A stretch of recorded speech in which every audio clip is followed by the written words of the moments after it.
Makalipas ang ilang sandali, pinainom ni Su Changqing ng gamot si Xiaonan.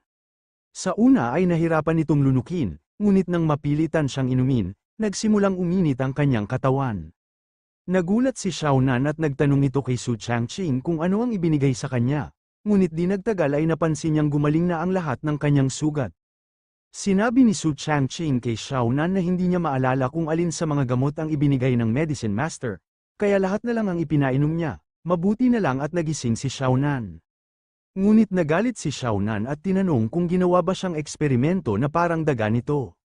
Pagkatapos nito, biglang may napagtanto si Xiaonan, kaya tinawag niya si Qing Shuang at nag-alala kung nasaan ito. Maya-maya, sumagot si Qing Shuang at sinabing naubos ang kanyang spiritual power matapos silang iligtas sa mga halimaw. Dahil dito, hindi muna siya makakatulong at kailangan munang magpahinga. Nakahinga na ng maluwag si Xiaonan dahil ayos lang ang kanyang kaibigan. Kasabay nito, nagpasalamat si Su Changqing kay Xiaonan matapos siyang iligtas. Nagulat si Xiaonan at tinanong kung ano ang kanyang ginagawa. Ipinaliwanag ni Su Changqing na yun ang itinuro ng kanyang guro, na dapat ipakita ang pasasalamat sa mga taong tumutulong sa kanya. Bagamat aminado si Xiaonan ayaw niyang magkaroon ng pagkakautang na loob sa iba. Kinilala pa rin niya ang ginawang pagligtas ni Su Changqing sa kanya sa gitna ng paglusob ng mga halimaw, at patas ng araw sila. Dahil dito, nagtaka si Su Changqing sa sinasabi nito. Naalala ni Su Changqing ang itinuro ng kanyang guro, na dapat magpasalamat sa mga taong naging mabuti sa kanya. Dahil hindi niya alam kung ano ang gusto ni Xiaonan, inilabas niya ang lahat ng mga gamit na ibinigay ng kanyang guro at hinayaang pumili ito ng kahit ano. Dahil dito, inakala ni Xiaonan na nagyayabang siya sa kanyang kayamanan at nasabi pang maswerte siyang mayaman at may mabuting guro. Nalito si Su Changqing at hindi niya naunawaan kung bakit ito itinuring na pagyayabang. Nagtaka si Xiaonan nang tanungin siya ni Su Changqing kung may gusto ba siyang kunin sa mga gamit. Agad naman niyang tinanggihan ito at sinabing itabi na ang mga yon, dahil alam niyang mayaman si Su Changqing at ayaw niyang magmukhang tumatanggap ng sobra-sobrang kabutihan. Mula sa malayo, may nagmamasid sa kanila. Lumitaw ang isang madilim at nakakatakot na nilalang na nagsabing napili na ang bagong alay, at silang dalawa ang napusuan nito. Habang naglalakad sila, ginamit ni Su Changqing ang kanyang kapangyarihan upang makagalaw sa hangin dahil hindi siya makagamit ng lumilipad na salamangka. Sa harap nila ay lumitaw ang isang napakalaking palasyo, dahilan upang mapahanga si Su Changqing sa laki nito. Nagtanong siya kung saan ang lugar na yun, ngunit sinabi ni Su Changqing na wala namang binanggit ang kanyang guro tungkol dito. Dahil dito, nagtaka na lang si Xiaonan kung bakit hindi alam ni Su Changqing ang lugar na ito. Napahawak sa mukha si Xiaonan at nagreklamo na pumasok si Su Changqing sa kabundukan nang walang sapat na kaalaman. Nang tanungin siya ni Su Changqing kung may espesyal ba sa lugar, napabuntong hininga si Xiaonan at sinimulang ipaliwanag ang katotohanan. Ikinwento ni Xiaonan na libu-libong taon na ang nakalipas, may isang maliit na mundo na napalibutan at pinigil ng tatlong mundo. Dito sumiklab ang isang mabangis na digmaan sa pagitan ng mga monghe ng mundong iyon at ng mga mananakop mula sa labas. Wika pa niya, kumalat ang digmaan sa buong mundo at halos kalahati ng mga nilalang ang nasawi, dahilan upang malagay sa bingit ng pagkawasak ang maliit na mundong iyon. Sa sandaling tuluyan na sana itong gumuho, lumitaw ang isang immortal na matagal nang namumuhay sa pag-iisa. Isinakripisyo nito ang sarili niyang kultibasyon at pinakawalan ng isang napakalakas na ipinagbabawal na mahika na tuluyang naglipol sa mga masasamang mananakop. Gayunpaman, kapalit nito ay ang pagpapanatili sa maliit na mundo sa ilalim ng patuloy na pagkubkob ng tatlong mundo. Dagdag pa niya, ang lugar na kanilang kinaroroonan ay tinatawag na The Luo Palace. Ito ang tirahang lugar ni Tianluo Shangxian bago siya pumanaw, at isa rin itong sandatang mahika na may antas ng mundo na matagal nang nakabaon sa ilalim ng lupa. Sa paglipas ng panahon at dahil sa kakulangan ng espiritual na enerhiya, unti-unting hamina ang kapangyarihan ng sandata, hindi rin niya tiyak kung bakit muling lumitaw ang palasyo sa ibabaw ng lupa, ngunit malamang na ito ay dahil sa pagsilang ng espirit. Pagkaraan nito, nagtanong si Su Changqing kay Xiaonan kung papaano niya nga raw nalaman ang lugar na ito. Ngumiti lamang si Xiaonan at sinabing karaniwang kaalaman lang yun at walang dapat ipag-alala. Pagkatapos nito, iminungkahi niyang pag-usapan nila ang mga kayamanang maaaring naiwan sa loob ng palasyo at sinabing maaaring mapunta kay Su Changqing ang mga yun. Ipinahayag ni Xiao Nan na ang nangyari ay alam na ng lahat sa mundo ng Tianluo kaya wala nang dapat pagtalunan, ngunit para sa kanya, hindi na ito malaking usapin, dagdag pa niya, kakaunti na lamang ang nakakaalala sa tunay na kasaysayan ng mundo ng Tianluo, kaya malinaw na mas alam niya ang katotohanan. Sa huli, ipinahiwatig niya na galing siya sa paglalakbay sa oras.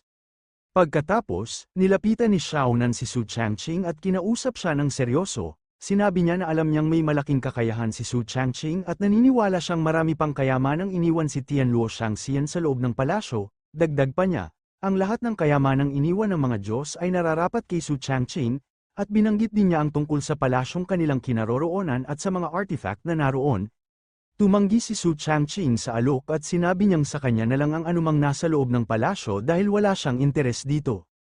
Nagulat si Xiao Nan sa kanyang sagot at hindi makapaniwala na tatanggihan niya ang ganoong kayamanan. Ipinunto ni Xiao Nan na ang palasyong ito ay isang relikya na iniwan ni Tianluo Shangxian at tinanong kung bakit pa siya pumunta roon kung wala naman pala siyang interes. Pagkatapos, ipinaliwanag ni Su Changqing ang kanyang pananaw sa pamamagitan ng isang paghahalintulad. Binanggit niya ang Imperial Examination, na hindi nasusukat sa simpleng pagsagot sa papel, kundi sa tunay na kakayahan. Dahil dito, ipinaunawa ni Xiao Nan sa kanya na ang usapan tungkol sa pamamahagi ng kayamanan sa Deluo Palace ay hindi simpleng pagkuha ng mga bagay, kundi may mas malalim na layunin at prinsipyo sa likod nito.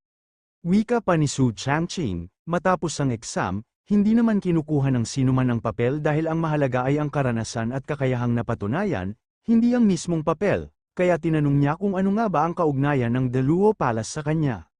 Dagdag pa niya, ang orihinal na layunin ng kanyang guro ay patatagin siya sa pamamagitan ng mga karanasan sa Tianluo Mountains, hindi para habulin ang mga kayamanan ng palasyo. Kung gugustuhin man ng kanyang guro ang mga kayamanan, siya mismo ang kukuha nito. Bagamat nalito si Xiao Nan sa paliwanag at hindi agad ito naintindihan, wala rin siyang may bintang o may tuwid laban dito. Sa huli, nagpasya siyang mauna na lamang sa pagpasok upang hindi mabigyan ng pagkakataon ang iba, at pumayag si Su Changqing sa desisyong yun. Pagpasok nila sa loob ng palasyo, sinalubong sina Xiao Nan at Su Changqing ng tahimik at wasak na mga guho. Napansin ni Xiao Nan na hindi na maayos ang kalagayan ng lugar at nagtaka siya dahil inaakala niyang ang mga mahiwagang sandata ay dapat ay nananatiling buo, ngunit ngayon ay mistula na lamang itong karaniwang mga guho. Nagkatinginan ang dalawa sa katahimikan, kapwa may pakiramdam na may kakaiba sa paligid. Maya-maya, napansin nila ang pagsara ng malaking pinto sa kanilang likuran, dahil dito, nagsimula na silang magtaka sa kanilang sitwasyon. Sa kabilang panig ng palasyo, sinalubong ang grupo ng kakaiba at mapanganib na tanawin, kumalat ang mga asul na itim na enerhiya na tila may sariling buhay, dahilan upang magtaka ang lahat kung paano humantong sa ganoong kalagayan ang lugar. Agad nilang pinaalalahanan ang isa't isa na huwag maghiwa-hiwalay at huwag hahayaang madikit ang mga enerhiyang iyon sa kanilang katawan. Sa gitna ng tensyon, biglang inatake ng maitim na nilalang ang isa sa kanila. Nagbabala ang isang kasama na mag-ingat, ngunit huli na ang lahat. Tinamaan ang lalaki at unti-unting nilamon ng masamang enerhiya ang kanyang katawan. Mula sa kanyang mukha ay makikita ang pagbabago habang unti-unting nawawala ang kanyang katinoan. Sa huli, tuluyan siyang nabalot ng demonyong lakas. Tumawa siya ng nakakakilabot at hayagang ipinahayag na papatayin niya ang lahat dahil ang kayamanan ay para sa kanya lamang.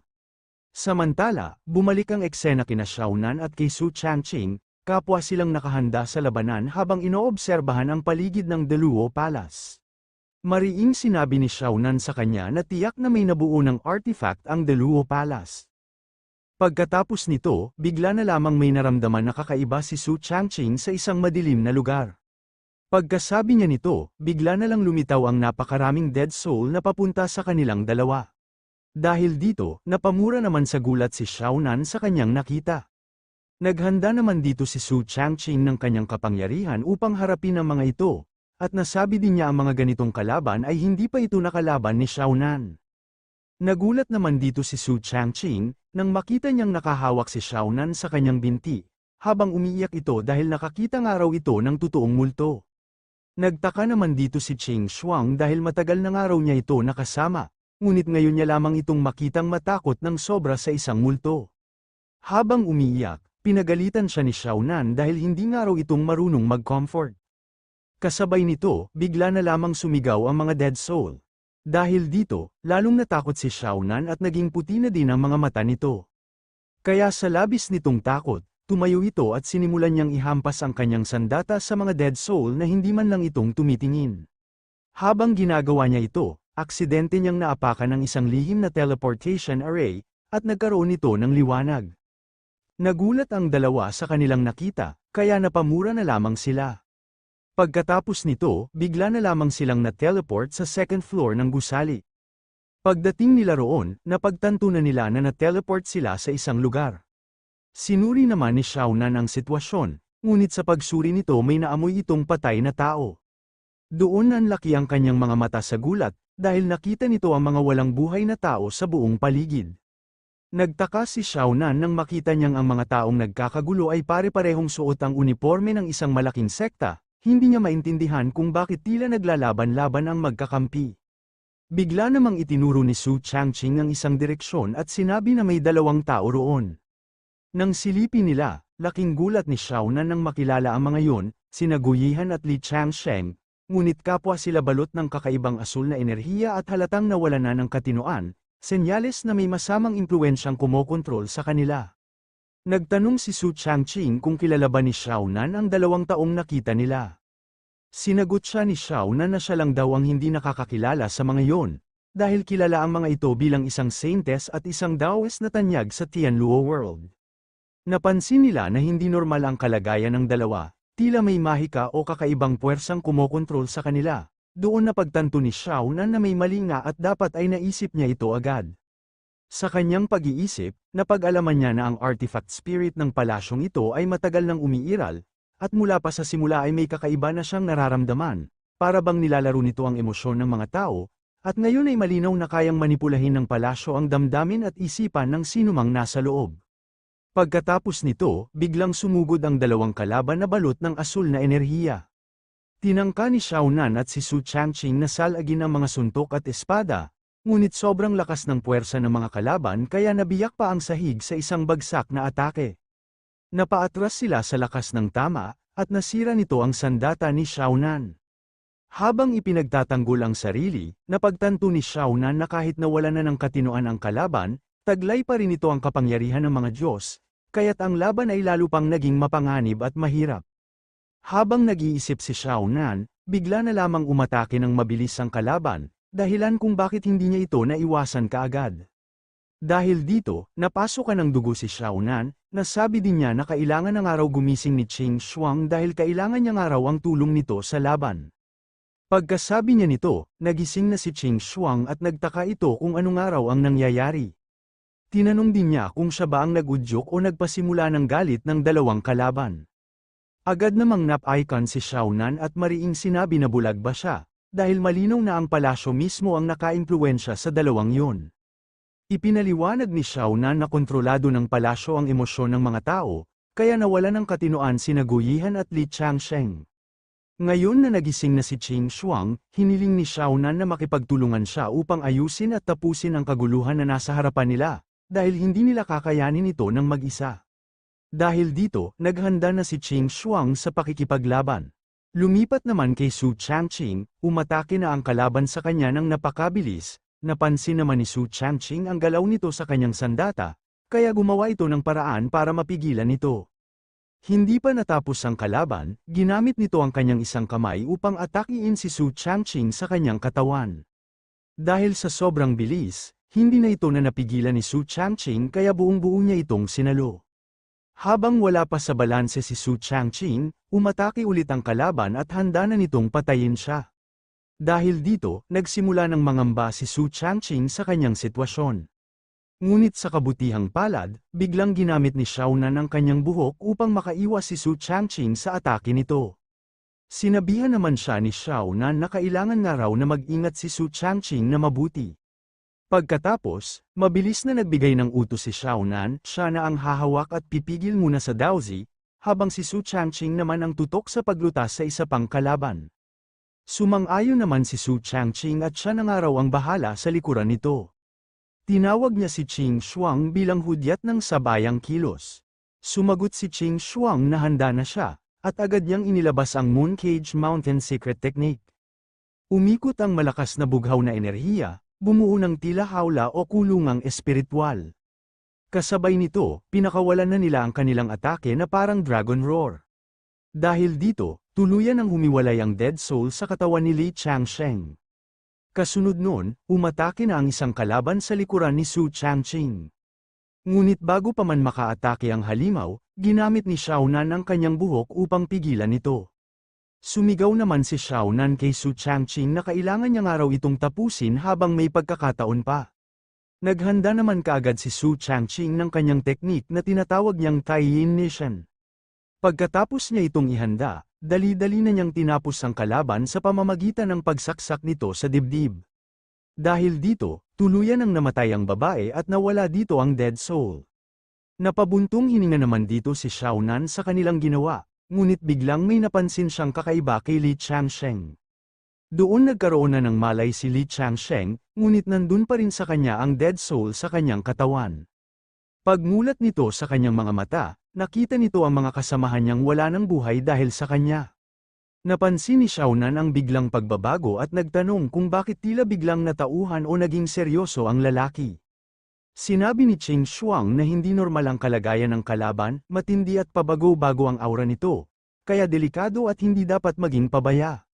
Hindi matanggap ni Li Changsheng ang kanyang mga nagawa, kaya unti-unti na siyang kinakain ng Dead Soul. Kalaunan, hindi na niya ito nalabanan kaya nakontrol na ang kanyang katawan ng Dead Soul. Pagkatapos, nagpakawala ito ng napakalakas na aura, dahil dito, nagsimula ng matakot si Xiaonan dahil hindi nga raw magiging maganda ito sa kanila. Habang nag-iiba ng anyo ang kalaban, ipinaliwanag ni Xiaonan na naimpluwensyahan na noon ang lalaki ng palasyong ito, at ngayon ay muli siyang naudyukan ng kapangyarihan nito, dahil dito, tuluyan na siyang nawala ng kontrol at naging parang demonyo. Ipinahihiwatig nito na ang palasyo mismo ang ugat ng pagbabago at pagkasira ng kanyang isipan at lakas. Sa loob ng lihim na gusali, habang nanunood ang founder sa laban ni Xiaonan at Su Changqing at ang kanyang Dead Soul, sinabi niya na may malamig at malademonyong tono. Sinabi niya na hayaan na lang ng mga tao ang sarili nilang masasamang pag-iisip at magpatayan, dahil sa sandaling nasa saklaw ng kanyang teritoryo, ang emosyon at pagnanasa ng sinuman ay lalo pang lalakas at mawawala sa kontrol. Binalaan niya rin na hindi niya patatawarin ang kahit sinong mang-istorbo sa pagtulog ng siya, at kung may masisisi man ang mga tao sa mangyayari, ang sarili nilang kasakiman ang dapat nilang sisihin. Dagdag pa niya, habang patuloy siyang nakakakolekta ng sapat na mga kaluluwa, mas lalo pa niyang mapapalakas ang kanyang kapangyarihan.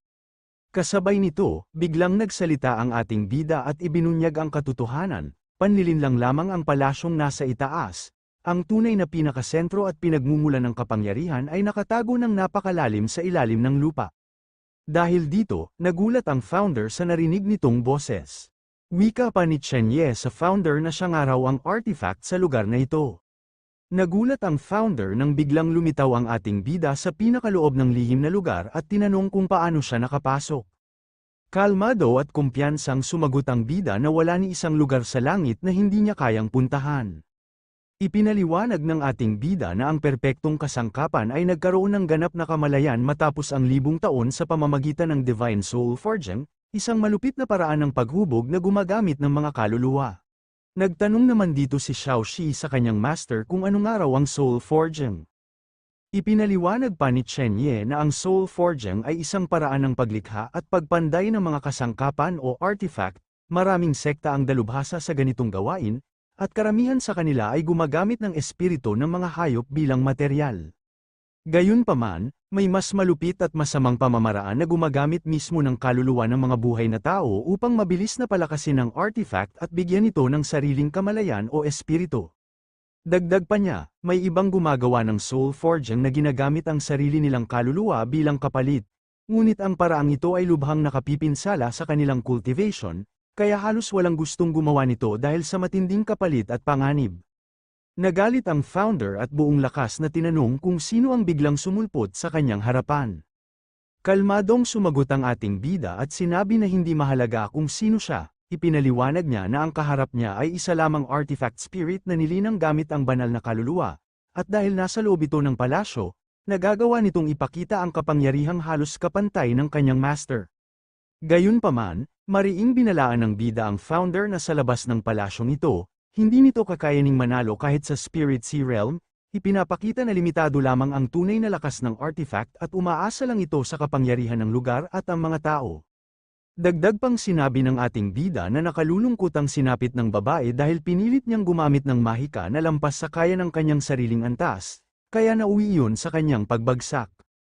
Ipinaliwanag niya na ang nakatago sa loob ng kabaong ay hindi na ang totoong tao, kundi isang virtual o ilusyon lamang.